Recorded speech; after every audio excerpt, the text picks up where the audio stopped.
Hi, this is Neal Schon, and you're on BackstageAxxess.com, where the real show begins.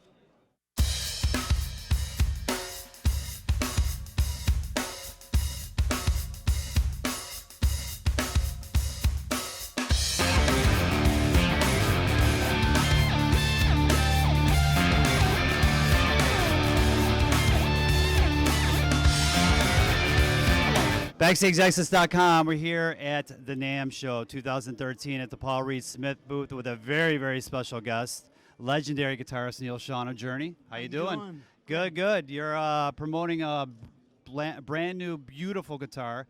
Please tell us about it. This is a brand new NS14, a little bit bigger body than his regular single cuts, and solid wood down the middle and hollow on the sides.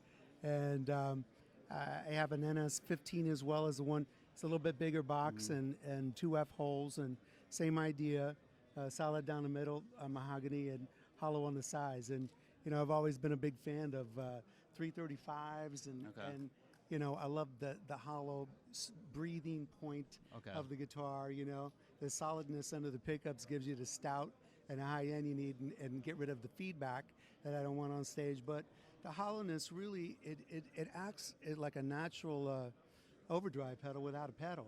I feel like it just resonates a bit more. Tell us the creation process going with Paul Reed Smith, and I think you were every step of the way you've been involved with the process, right? Well, I sat in a computer room with John Wasserman, one of Paul's main computer guys, and I started showing him. First thing I wanted to do was come up with something, some kind of insignia, a look to the F hole, rather than having just a stock F hole. And I came up with this F hole with John, and sort of liked it that it looked a little bit modern, and but still traditional. And I was trying to get this very thin in here, and I said it'll bust it if it goes any thinner. So you know, we sort of went back and forth on that. But it's pretty thin, actually. If you really, I mean, it's not. Right. Yeah. Right. The back is my neck joint that I've been doing since the early '80s, even when I started using Aria guitars. And I wanted to get rid of the hump, you know, because I'd played Paul's for so many years. Right. And then when I went to Gibson, you know, I got the blessing from Les Paul to actually, you know, change the Les Paul a little bit from my guitar that they were making for a while. And so I basically gave him this joint, showed him how to do it, and showed him how to set it up with a Floyd. Otherwise, you know, they were making guitars with the Floyd hanging up, you know, sitting out here about 3/4 of an inch off the body. Right. And, you know, I brought him a lot of guitars to check out, and we worked for a good 2 years coming up with that Axxess model they have now. So I just thought I'd take my idea back and do it with Paul. And so this is something new for him that he's never done on a guitar before. And we're going to start using this a lot on everything that I do with them. And tell us with these guitars, when they're going to be available to the public. Well, I mean, people are ordering right now. I really don't know exactly what the turnaround time is, but he's got an amazing factory like I've never seen before. Truly just amazing in Maryland, and it's kind of mind-boggling when you walk through there. So many hundreds of thousands of feet, and people, excellent people working, and the craftsmanship of these guitars is just highly, you know, probably the best I've seen. Yeah. And coming from, obviously, Neal, that's a high compliment. Because like you said, you were with Gibson, and everybody knows Gibson guitars, and you played, I'm sure, other, you know, guitars as well. And for I you love to the be older Gibsons, you know. I feel that the quality has really gone down quite a lot. And I don't think they even have a custom shop anymore where they used to make mine. And I don't know, it's just, I'm not seeing it. And so, you know, when we had the falling out about the neck joint, and they had a signature model, and then all of a sudden they wanted me to take my name off it, and they just wanted to come with an Axxess, but they wanted my neck joint. They wanted to use it on every one of their guitars. I went, no. I went, no. They wanted the credit without giving you the credit. So now they put Alex's name on it from Rush, and it was funny. I was reading an interview the other day, and Alex says, "Yeah, I worked really hard with Gibson on this guitar," and I was like, "You sure did." Switching subjects a little bit, brand new CD that just came out, Neal Schon, The Calling, a couple months ago, and 7 studio CD. instrumental. And what did you want to do personally a little bit different that you haven't done on the 6 ones previously? Well, the other records that I've done before this, besides the first solo record I did, like Late Night, were all for new age labels. At the time that I did I Own You, which was the record before this record, I didn't have a label at the time, and I thought it was going on a new age label, and then Steve Vai got it. He grabbed it, and I went on his label for that record. This record, I was in the studio over at Fantasy in Berkeley. Okay. And I just finished a record with Journey. We did the Eclipse record there, which was great to get back into that room again. And I decided, after I had such a good time in the studio with the band, I said, I'm just going to stay in here for a couple months and, work on a few different things. And this record we actually did in 4 days. I was just going to say, 4 days. Is that like a record for you to get something like this, done? You know what? It's just, I guess, I did it with Steve Smith, which was really great. Right, your old because drummer in he's Journey, so, he's so orchestrated and so musical as a drummer that he made everything. Once I came up with the arrangement of the riffs I had, all I had was a bunch of riffs. I had no songs, and I brought a looping machine in that I had about 100 ideas on, and I plugged it into the board, and we listened, and I went, I like that riff, let's work with that, you know? And so then I would take the groove that was on the drum machine, and I'd take Steve Smith, and he'd go out there, and I'd loop him for about 4 bars instead of the drum machine. Right. And then I said, give me, 20 minutes, half an hour, and I just would go at it, with my engineer in there and play against the loop and sort of try to landscape a song, and arrange it. Okay. I knew where like solo sections, intro, all that stuff, from writing songs for so many years. And so I just kind of blindly went at it. And then Smith would come in, he'd listen to the arrangement. If we wanted to change something, I'd change at that point. Otherwise, if it was cool, and a lot of times it was, he would chart it out, what I came up with. Then he would go in and replay the drums just to the rhythm guitar as if we were playing with a full band. And at that point, then I started laying down lead guitar solos, in which I didn't know what the hell I wanted to do because there was no songs. Right. And so I just blindly kind of just flew through everything. I didn't think a lot, I just played a lot. And maybe that's the best way, because when artists really overthink things and they constantly are redoing things because they're perfectionists. But when a lot of times the first take or second take is the best take. For me, it is. Yeah. Usually like the first take, and then it goes downhill after that. and in the old days it was the same thing. And even when we were doing analog tape instead of Pro Tools, which is, it's so easy to get so anal with Pro Tools and make everything so perfect that it actually bothers me. It bothers me that there's no mistakes, you know?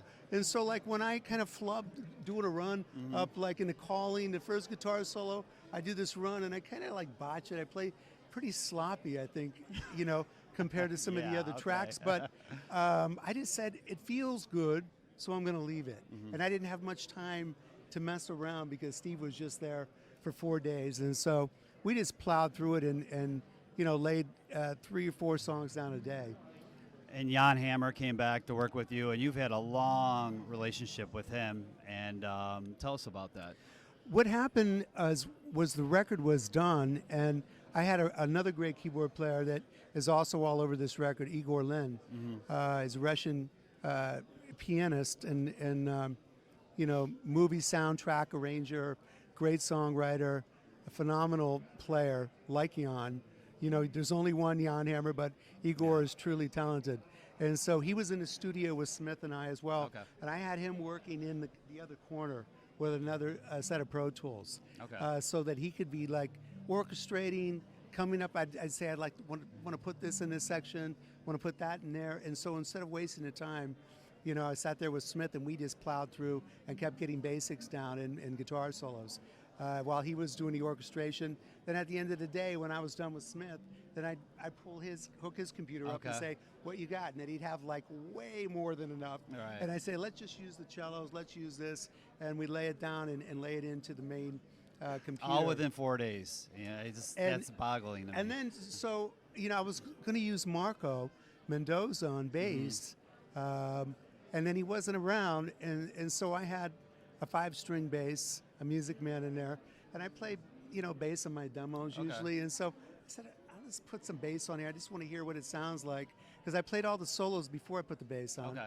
Then I discovered that, I kind of dug the fact that the solo was there before the bass, and I started playing more like Hendrix type bass, like Watchtower bass, like tuba style bass, no popping or flash bass picking, but fill out the bottom, much like Jeff Beck did with Guitar Workshop, where there was no bass but big bottom end. I let the bass drum and the guitar move around and just fill out the bottom end a bit. And so after I heard it, I went, this is going to work fine.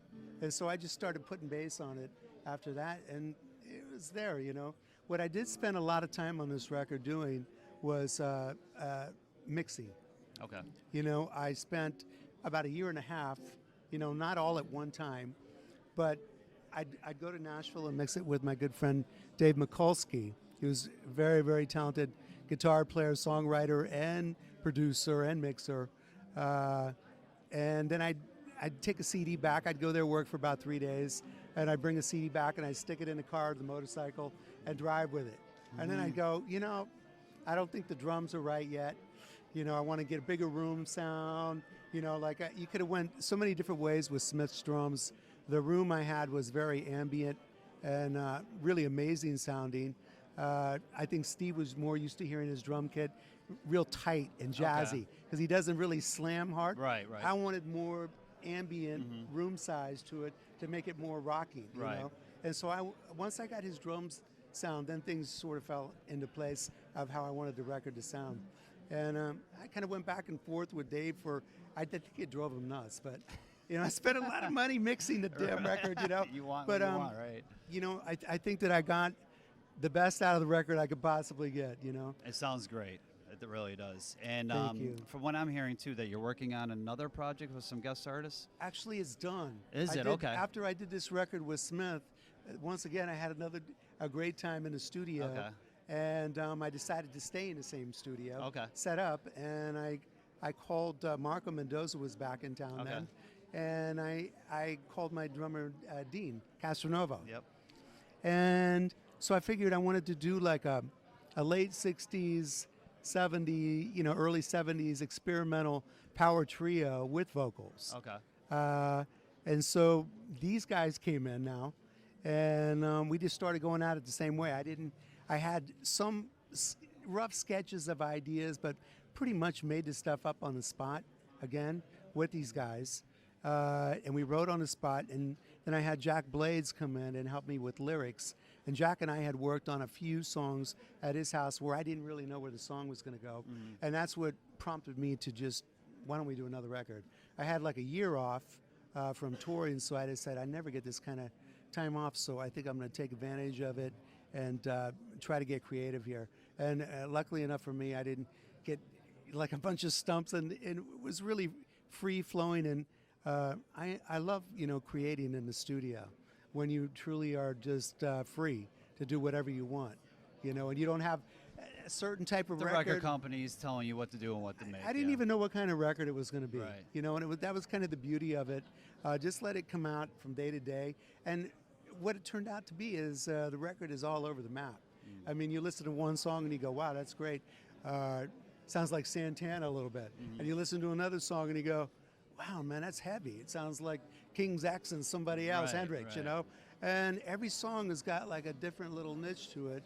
And it just turned out to be really colorful, And that record is done, and it's sitting there. I've just been getting the artwork, and then we're going to figure out when we're going to release it this year. Okay, so it will be this year. You think maybe by summer, possibly, or I would say summer, yeah. maybe even take this little project on the road. You see that happening, or I no? definitely want to do it. Yeah. I'm actually talking with my booking agency, CAA, right now about doing a tour around September. Okay, with just this outfit, right? Marco and Dean, maybe? I'll have to see where Marco is. Okay. Right now I know that Smith has got some time put aside, and Dean will definitely be available. But I'm talking to a lot of other guitar players. I'm not really talking about, like a G3 type tour, but I've got a whole concept for it, and they really like the idea, and I don't want to tell you exactly what it is. Somebody will beat me to it. But, you know, I do want to get out there solo-wise, and I'm going to take the time and energy to do it, yeah. I think the last time you played solo a couple years ago, you actually brought Miles out with you and did a Miles little is bit, right? smoking. Yeah. He's down here. I know he's playing tonight. He's playing the Marriott tonight. Yeah, Yeah. yeah. And You he's gonna just check it turned out, in. or are you gonna? I actually have to get back. I got do to you? catch an early plane Okay. out back to San Francisco. But believe me, I know what he's about. I love him, and he's just turned into such a monster little player Right. and songwriter. Takes after his dad. And you know, I'm just so proud of him. Yeah. You've had so many side projects, you know, Bad English and Hardline and Soul Circ US or Soul Circus, right. Soul Circus. You know, any of these projects could be resurrected at some point, or are they kind of where they are? And I think the songs can all be resurrected. You know, Yeah. there's a lot of cool stuff there that I've never played live, and so when I do go out, I'm definitely gonna check that out while I'm out here with Journey, and we're plugging away in my room. When in my spare time, I'm gonna be checking out all these different records that are out there and the songs, and figure out what I want to do. Yeah. a lot of good music there, and I think a lot of people should still be hearing it. So I can't wait to play this stuff live on stage because it's Yeah. just really built for that. Especially this other record. I'm calling it Sean. I decided that I'm going to call the project, even though it's featuring Marco Yeah. Mendoza and Dean Casanova. We could have went Sean Casanova Mendoza like we did with HSAS. Yeah, right. But I feel like at this point I really want to just get my last name out there, and so it's my band no matter what it is Right. and who comes and goes. You know. Yep. And you take the blame, or you take all the credit? Mostly, probably all the credit, but. Usually I take the blame, so it'll be nice to take the other side. Everybody obviously loves Journey. What's the status of Journey with new music? We touring? we had a very great, another successful tour, amazing tour this last year. Pretty much playing under the radar. We did a full-fledged tour of Canada and played more shows than we've ever played there before. Now, this year we are heading out mid-February. We're doing a few makeup dates in the States. Everybody got the virus and walking pneumonia. Arnell actually came down with it, and so we had to cancel about 4 or 5 shows. And so we make those up first. We're heading out before the Super Bowl.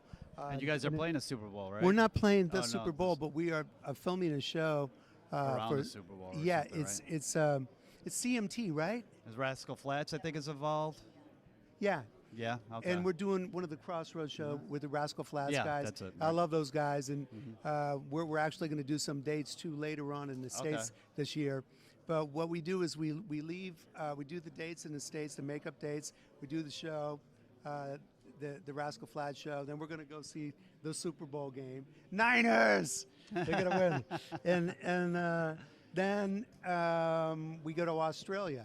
We're doing our first tour ever of Australia with Deep Purple. And of they're all coming out people. with a new And so- album actually in April. Yeah. Yeah. And then we go to the UK. We're doing an extensive tour of the UK with Whitesnake and Thunder. That's interesting. And then we come back. No, then we go to Japan and play in Manila and some other shows in the Orient. We're doing that. We're actually doing a live TV broadcast for, I think it's Bow Wow TV over there for Mr. Udo and trying to help all the victims of, you know, all the tragedies that have happened over there. Yeah, right. And so that is a total benefit. We were making Squat, but we're going to go over there. And I feel kind of odd doing it just for them because I want to do it for the, you know, New York too. We'll just have to get to it another time because we're just abroad now, you know, and the tour had wound down. But the band is really into doing benefits. We did a great a deed in for, you know, John Hopkins Cancer Research Center in Maryland.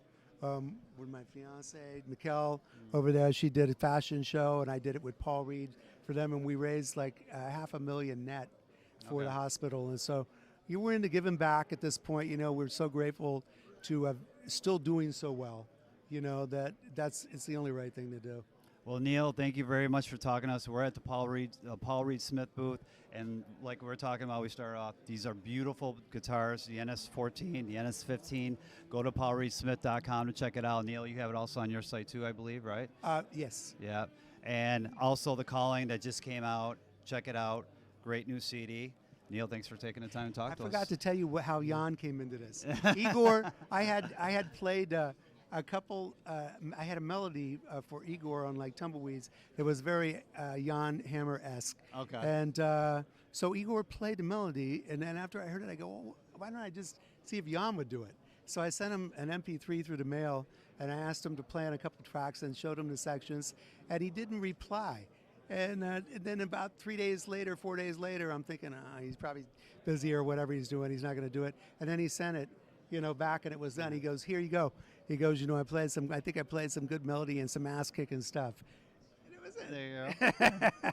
Good old Jan. Well, again, Neal, very pleasure talking to you.